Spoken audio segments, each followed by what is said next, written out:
Now, the rest of the story. It ran in the family, of course, manic depression, or something like manic depression.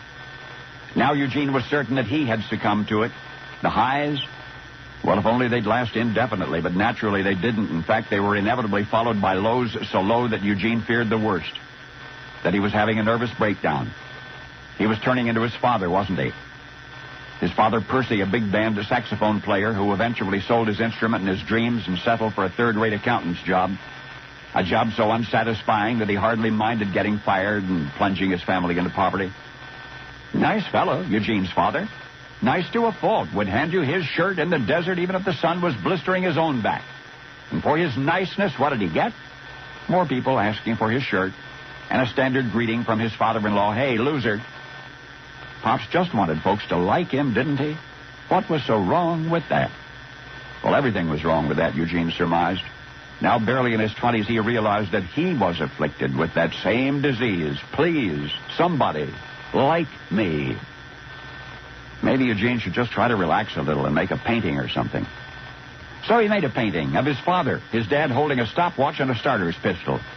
Eugene titled the painting, "Waiting to Die." The more he stared at the canvas, the more he remembered of the teenage years he'd tried to forget. Pops was just receiving his pink slip and was telling Eugene and his mother and 3 siblings what life was going to be like for them. They'd be selling the house. They'd be living in their VW camper van. The boys would be dropping out of school so they could all go to work, Dad included, in the local tire rim factory as night guards and janitors. "We're going to be homeless?" Eugene asked Pops incredulously. Yes, they were going to be homeless. And everything Dad had predicted did come to pass.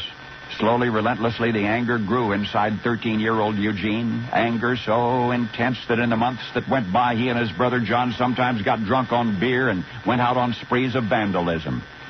That is, when they were not pushing those electric sweepers down the aisles of the tire rim factory.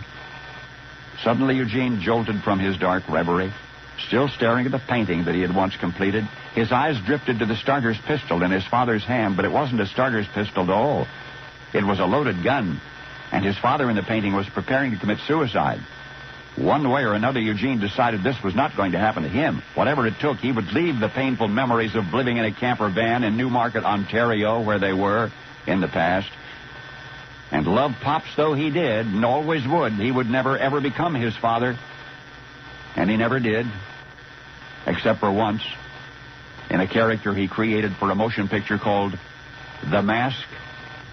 A mild-mannered, ineffectual daydreamer named Stanley Ipkiss, based on Eugene's real-life father. Until this moment, I think you never knew the desperate young man haunted by recollections of homelessness and so certain that he was losing his mind. But you have seen his nervous breakdowns, if only on the movie screen. The incomparable, overwhelming, over-the-top art of James Eugene Carey. Jim Carrey? That's right, the comedian, Jim Carrey. Only now you know the rest of the story.